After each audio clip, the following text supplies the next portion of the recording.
현재 지병이 악화돼 입원 치료 중인 박근혜 대통령이 특별 사면 대상에 포함됐습니다. 24일 법무부에 따르면 문재인이 5번째 사면 대상자 명단에 박근혜 대통령과 한명숙 전 국무총리 등이 포함됐습니다. 법무부는 지난 20일과 21일 양일간 사면심사위원회 전체 회의를 열고 박근혜, 이명박 등 전 대통령에 대한 사면 명단 포함 여부에 대해 논의했습니다. 박근혜 대통령 등을 포함하는 것에 대해 부정적 의견이 있는 것으로 알려졌으나 문재인은 박 대통령과 한명숙 전 총리 등 정치인을 사면 대상에 포함한 것으로 전해졌습니다. 일단 나라의 TV는 박 대통령의 직접적인 메시지를 전해 들을 수 있는 여건이 마련되어서 매우 기쁘게 생각합니다. 박 대통령은 2017년 3월 국정농단 사건으로 구속 수감된 후 현재까지 약 4년 8개월째 수감 생활 중이었습니다. 최근에 허리디스크 등 질병과 정신적인 불안이 커지면서 정신과 치료 등도 받고 있습니다. 법무부는 당초 형 집행정지도 검토했지만 박 대통령이 형 집행정지 신청을 하지 않자 사면을 하는 방향으로 바꾼 것으로 알려졌는데요. 박 대통령이 형 집행정지로는 결코 나가지 않겠다는 의지에 좌파 정권이 다가오는 대선을 의식해 결국 두 손 두 발 든 모양새입니다. 한마디로 이 정도면 박 대통령을 강제 사면시킨 거나 다를 바 없는 거겠지요. 때문에 문재인이 박 대통령을 뒤늦게 사면시켜준 것에 대해 하등 고마워할 이유가 없는 겁니다. 아니나 다를까 박근혜 대통령에 대한 특별 사면이 24일 전격 발표된 가운데 박 대통령 본인도 사전에 관련 통보를 받지 못했던 것으로 나타났습니다. 박 대통령의 변호인인 유영하 변호사는 이날 아침 중앙일보와의 통화에서 이번 사면에 대해 전혀 사전에 통보받은 사실이 없다고 말했습니다. 유영하 변호사는 청와대로부터 어떤 연락도 없었다. 지금 국무회의 의결 결과 발표를 기다리고 있다며 그 발표 전에 연락이 올지도 모르지만 끝나고 알게 될 가능성이 높다고 말했습니다. 유영하 변호사는 지난 23일 박 대통령을 면회한 사실을 공개하면서 사면이나 형 집행정지에 대한 언급은 전혀 없었다고 전했습니다. 한마디로 박 대통령에 대한 사면은 결국 전직 대통령에 대한 예우보단 문재인 좌파 정권의 정치적 노림수였다는 방증이겠지요. 박 대통령이 사면될 경우 일단 병원에서 절차를 밟을 것이란 관측이 나옵니다. 조원진 우리공화당 대선 후보는 이날 중앙일보와의 통화에서 사면이 될 경우 병원에서 절차를 밟을 가능성이 높다. 오른쪽 어깨가 왼쪽 수술한 곳보다 더 아프고 허리는 누워있을 수가 없을 정도로 안 좋다고 한다고 말했습니다. 대선을 앞두고 있는 정치권은 박 대통령이 앞으로 정치적인 메시지를 던질 가능성을 주목하고 있습니다.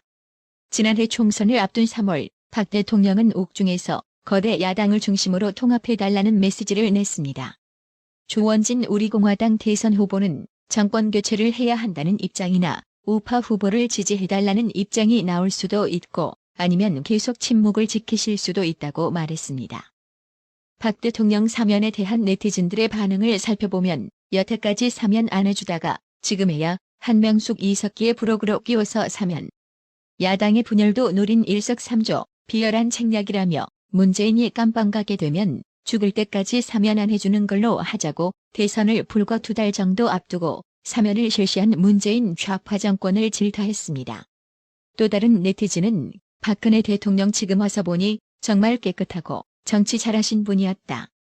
사면되면 문재인 정권이 집을 경례 처분해서 돌아갈 집도 없고 현재 건강 상태가 너무 안 좋다는데 문재인과 이 정부 그리고 민주당 심판받아야 한다라고 분노를 표출했습니다.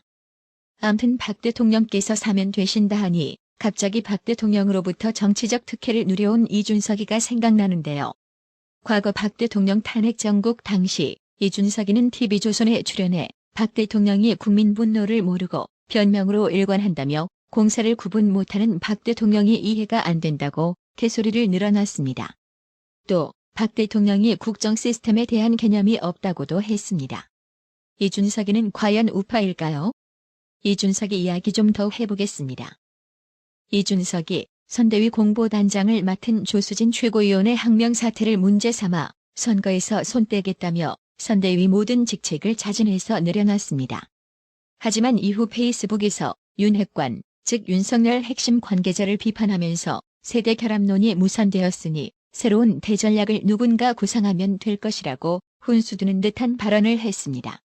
또 보궐을 조심해서 다뤄야 한다고 누누이 이야기해도 그냥 믹서기에 갈아버렸다고 했습니다.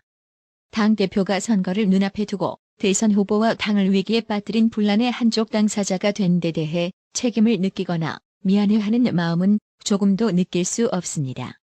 이러다 보니 지금 국민의힘 당원 게시판과 이준석이의 개인 SNS에는 이준석이를 향한 비판글이 쇄도하고 있는데요. 이에 그동안 이준석을 옹호하던 조선일보마저도 사설을 통해 조수진 최고위원과 윤석열 후보를 둘러싼 일부 측근을 문제 삼은 이준석 지적에 옳은 대목이 있을 것이다. 그렇다면 어떻게든 윤석열 후보와 대화를 통해 조용히 문제를 풀었어야 한다. 당대표에겐 그럴 권위와 수단이 있다. 그럼에도 불구하고 윤석열 후보가 받아들이지 않으면 어쩔 수 없는 일이다. 대선 무대의 주인공은 후보이며 최종적인 결정은 후보의 몫이다. 이준석이는 자신의 뜻대로 되지 않는다고 두 차례나 사퇴 카드를 휘두르며 당내 문제를 확산시켰다. 선거를 망치는 자의 행위로까지 비친다. 이준석이가 정말 선거에서 손을 떼겠다고 결심했다면 선거에 대한 논평도 삼갈 일이다라고 직격했습니다. 공수처로부터 통신조회를 당한 국민의힘 정치인이 15명으로 급증한 것으로 알려졌습니다. 조선일보에 따르면 공수처는 23일 오후 6시 기준으로 국민의힘 정치인 15명을 대상으로 통신자료 조회를 벌인 사실이 확인됐습니다. 공수처로부터 통신자료를 당한 사실이 추가로 드러난 의원 7명은 김미애, 김승수, 김은혜, 김태호, 유경준, 이철규, 정동만 의원 등입니다. 전날 확인된 이양수, 조수진, 추경호, 윤한홍, 서일준, 박수영, 박성민 의원 등 의원 6명과 장릉인 상임선거대책위원장 청년보좌역까지 합하면 통신조회를 당한 국민의힘 정치인은 15명으로 늘어납니다. 공수처 외에도 서울중앙지검은 김은혜, 조수진, 이철규, 추경호 등 야당 의원 5명에 대해 통신자료 조회를 벌였습니다.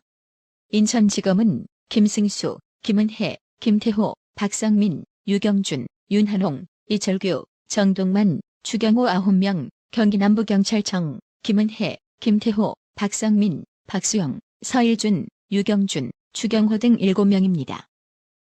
국민의힘은 22일 이미 김진욱 공수처장 등을 직권남용 혐의로 검찰에 고발한 상태입니다. 23일에는 법치주의 바로 세우기 행동연대 시민단체 대표가 헌법상 언론의 자유를 심각하게 훼손한다며 김진욱 공수처장을 민간인 불법 사찰 혐의로 고발했습니다. 이종배 법치주의 바로 세우기 행동연대 대표는 23일 오전 11시 서울 서초구 대검찰청 앞에서 기자회견을 열고 공수처의 무차별적인 통신자료 조회 통신영장은 대단히 심각한 언론 사찰이자 언론 탄압이라며 경찰은 모든 수사력을 동원해 사건의 실체를 신속하고 명백히 밝혀 피고 발인을 엄벌에 처해주길 촉구했습니다. 이재명이가 22일 고 김문기 성남도시개발공사 개발사업 1처장에 대해 성남시장 재직 때 몰랐다고 했지만 당시 함께 찍은 사진이 공개돼 거짓말 논란에 직면했습니다. 앞서 이재명이는 이날 한 방송에 출연해 김문기 처장을 알고 지냈냐는 질문에 성남시장 재직 때는 몰랐다고 말했습니다. 하지만 국민의힘 김은혜 의원실이 공개한 자료에 따르면 이재명이가 성남시장 재직 시절이던 2015년 1월 판교 트램 설치를 위한 선진 사례를 조사하기 위해 열흘간의 해외 출장을 갔을 때 김문기 처장이 근거리에서 보조한 사진이 남아 있습니다. 2015년 1월 6일부터 16일까지 진행된 판교 트램 설치 관련 시장님과 선진 사례 조사 문서에는 이재명 시장, 공사기획본부장, 개발사업 1처장, 성남시 공무원 8명이 동행한 것으로 적혀 있습니다. 10일간의 해외 출장 동안 함께한 몇 안 되는 인원을 몰랐다는 것은 의아한 부분입니다. 뿐만 아니라 2009년 8월 26일 분당구 야탑 3동 주민센터에서 이재명이가 공동대표였던 성남정책연구원 주최 세미나에 김문기 처장을 초청해 토론을 했던 사진도 남아 있습니다. 김은혜 의원은 이재명이가 성남시장 시절 김문기 처장을 몰랐다는 말에 제 귀를 의심했다며 후보님, 사진으로 기억을 도와드리고자 한다. 그래도 기억이 나지 않으신다면 비교적 최근 사진을 보여드리겠다며 사진을 공개했습니다. 이어 2015년 성남시장 시절 호주 뉴질랜드를 당시 성남도 계공개발사업 1팀장이었던 고인이 밀착 수행했다. 누구인지 묻지도 알려하지도 않은 채 10박 11일을 함께 다니는 해외 출장은 없다고 꼬집었습니다. 김은혜 의원은 고인은 이재명이 단군 일의 최대 지적이라는 대장동 화천대유 선정을 직접 도맡은 시장님 명에 충실했던 평범한 가장이었다며 불리하면 힘없는 부하는 모른 척하는 리더를 최후의 순간까지 번민했을 망자를 외면하는 지도자를 과연 국민들이 선택할 수 있을까라고 비판했습니다. 그러면서 대장동 측근들의 이딴 죽음, 거짓을 말하는 자가 범인이다라고 일갈했습니다. 나라의 TV는 구독료 후원으로만 운영 유지되고 있으니 구독자님들의 따뜻한 정성이 필요합니다. 항상 뉴스 전달 방식에 노력하는 나라의 TV가 되겠습니다. 구독 그리고 알람 설정, 뉴스 영상 내용이 좋았다면 좋아요를 클릭해주세요.